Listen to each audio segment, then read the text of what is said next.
அனுமதி இல்லாம பாட்டை போட்டாச்சு. ஜிபியு டீமுக்கு ராஜா வச்ச செக்மேட். என்னன்னு தெரிஞ்சுக்கலாமா?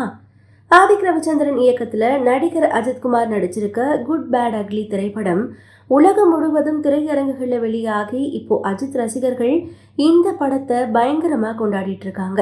இந்த திரைப்படத்துல அஜித்தோட பழைய படங்களோட ரெஃபரன்ஸ் காட்சிகள், பாடல்கள் இடம்பெற்றிருக்கு.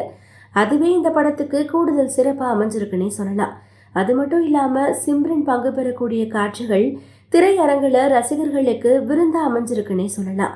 குட் பேட் அக்லி திரைப்படம் தமிழ்நாட்டில் மட்டும் முதல் நாள் வசூலா 30 கோடி ரூபாயை கடந்திருக்கு.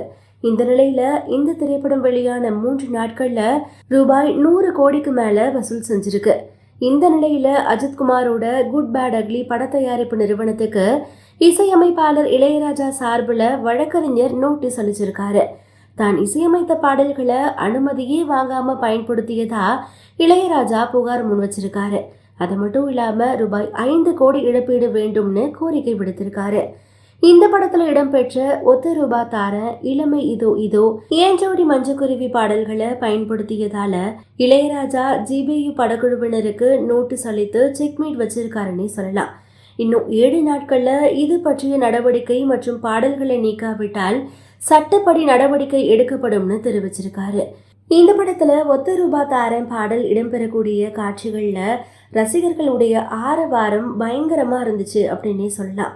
இப்போ இளையராஜா நோட்டீஸ் கொடுத்ததை அடுத்து இந்த படத்துல இந்த காட்சிகள் நீடிக்குமா, சமரச பேச்சுவார்த்தை வருமா, அப்படி இல்லைன்னா சமரசம் இல்லாம இந்த காட்சிகள் நீக்கப்படுமா அப்படின்னு ரசிகர்கள் குழப்பத்துல இருக்காங்கன்னு கூட சொல்லலாம்.